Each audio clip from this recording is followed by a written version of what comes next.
Hi guys. It's been like 5 days without an update. It has been a very, very long and very rough 5 days. So, I last left off with the shortness of breath, and I just wasn't feeling good. Well, Sunday afternoon, we decided that I was going to try to just go to my local ER and get a steroid shot and see if that wouldn't pull me through. Well, I went in the bathroom. I was going to just access my port before I went to make things easier. And as I got halfway through, I was really short of breath and winded.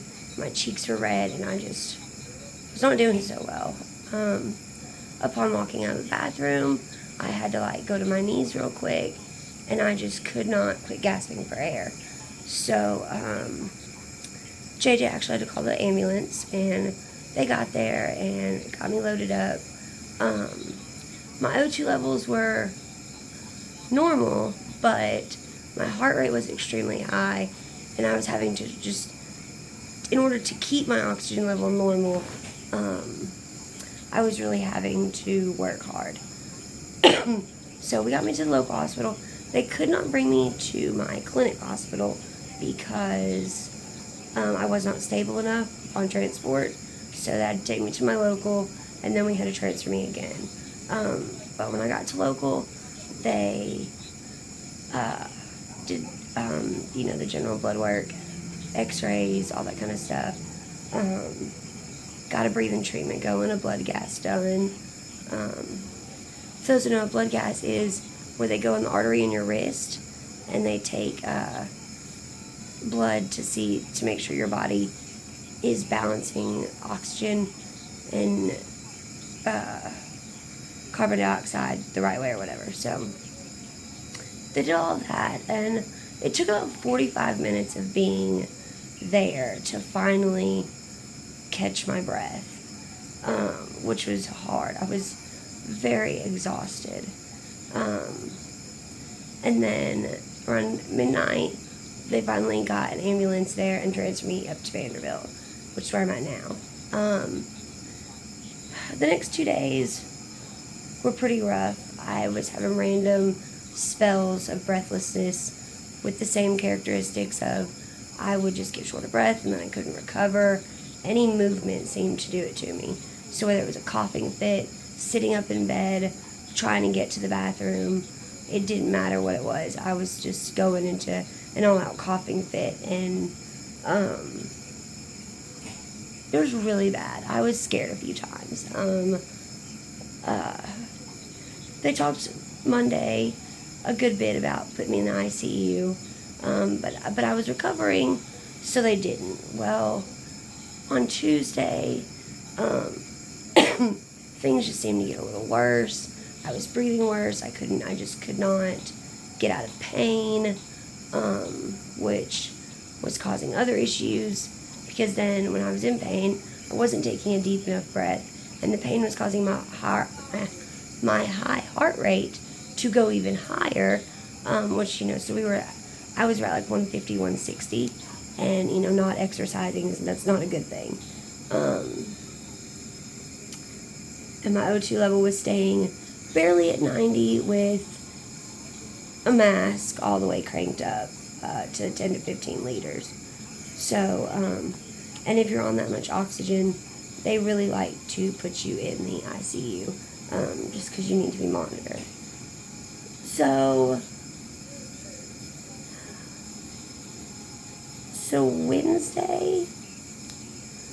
Wednesday morning, I had finally had one too many spells, and they decided to send me to the ICU, and we did BiPAP. And BiPAP is a machine that they put on your face, and it basically forces air into your lungs, and then you force it back out. I stayed on that for several hours, and then I'd be off of it for a little bit. I'd get back on it for a little bit. I was really able for my body to get some pretty decent rest while I was there. To the point that yesterday I finally started feeling better, and they moved me out of the ICU back in a regular room. Right now I am on 4 liters of oxygen nasal cannula, and my stats are staying around 94. And then I have this, which this has mist, like a humidifier hook to it. I don't know if you guys can see you can't really see it. But and it has oxygen on it, and when I start to feel short of breath or winded or whatever, I just put it on my face, take a couple deep breaths, and it seems to do the trick. Lots of people have called. I'm not really up to talking on the phone just yet. It's still, if you noticed, just in this video, I'm getting a little more short of breath as it goes on.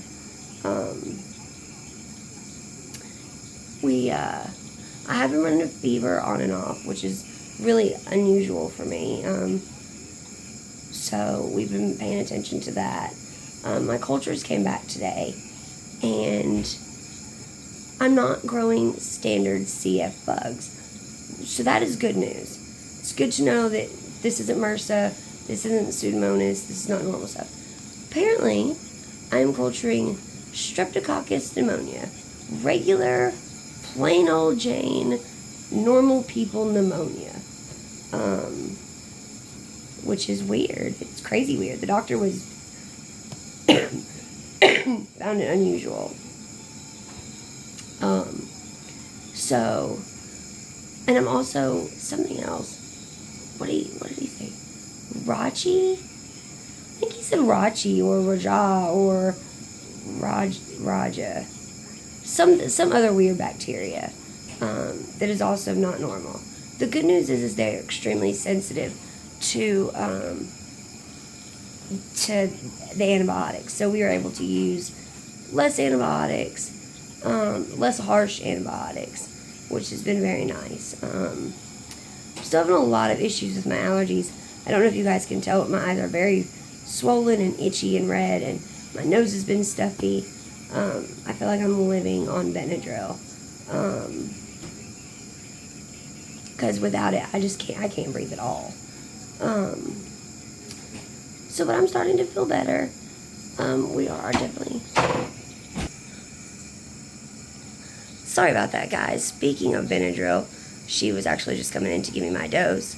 And just in those few minutes, my eyes and my nose are already not as red. So whatever's blowing around in this good old Tennessee air is not agreeing with me. I'm so ready to get out of this state and get to the warm climate. We're probably going to become 80-degree weather chasers. I really foresee that happening, us traveling the country based on the weather patterns. But whatever I got to do to live life with this disease.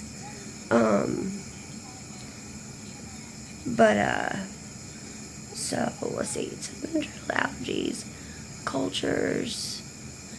My weight is dropping. I don't even want to step on a scale.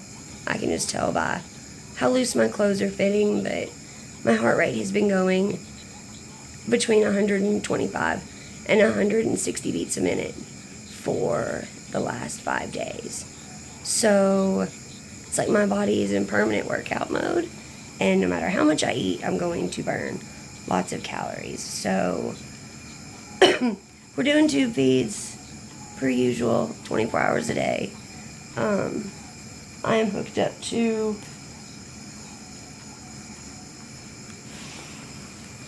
telemetry, which is somewhere.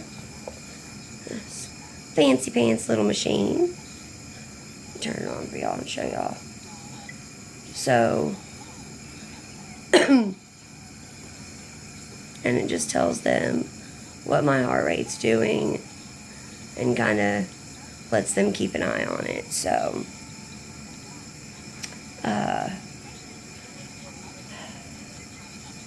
I guess that's about it for now. I just wanted to update you guys and let you guys know I am okay. And thank you so much for all the prayers and well wishes. And if you are interested in helping me and my family out with some medical costs that are associated with driving to and from the hospital, you know, food while I'm up here. That's a big one, especially because they're not doing a good job of bringing anything that's edible. And my doctors are really, really pushing the calories. So that's always an option. And to do that, you can go to my U-Caring link, which is in the, I guess it's the about section of the vlog on YouTube. It's a little heart symbol. And you can just click there and it'll walk you through the process. And otherwise, things are good at home. I do believe that JJ has the flu. He's been pretty sick all week. And it doesn't help that the baby is not sleeping because mommy's not home. Kind of breaks my heart for him. But they're home. Olivia's doing good. Baby's doing good. All is really taken care of there. I'm so relieved that I know that I can come here and things will just be taken care of by JJ. He's just really good. I miss my new little home. I'm really missing the RV. Ready to get back to it. I got in my hospital room and I was like, this is ginormous compared to what I've been living in for the last week. But I love it and I miss it and I can't wait to get back home and to keep fixing it up and get it ready to get on the road. So, I talked to the doctors about it today though, and my doctor looked right at me and said, we will do whatever it takes to facilitate you being able to travel. And I was very happy to hear that. So we talked about a few other things, ways to maybe bump my health up a little bit. And I really like the fact that they're supportive in my goal of holding back transplant as long as possible. They really, really have been very supportive in that aspect.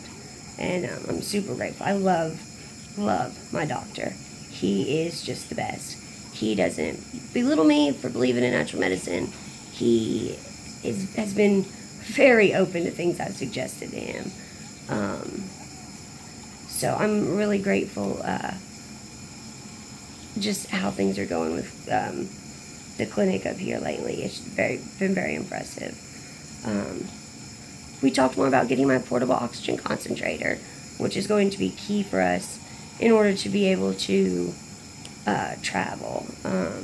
We're hoping insurance will cover it and we don't have to pay out of pocket, because out of pocket they're around $1,500.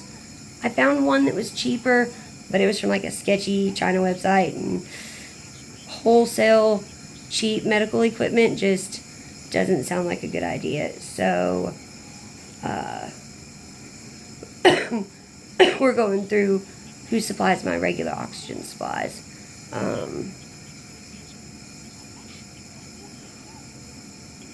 Also curious, if anyone's watching this and knows, what do you do with old medical supplies? Saline flushes, that kind of thing.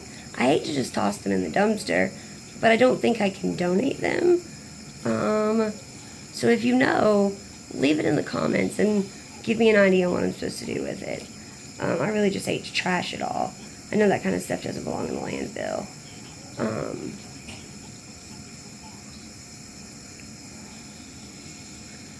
But otherwise, I'll wrap it up now and just want to let you guys know that I'm doing okay. And I'm finally starting to be able to get up, so maybe I'll be able to start recording some videos.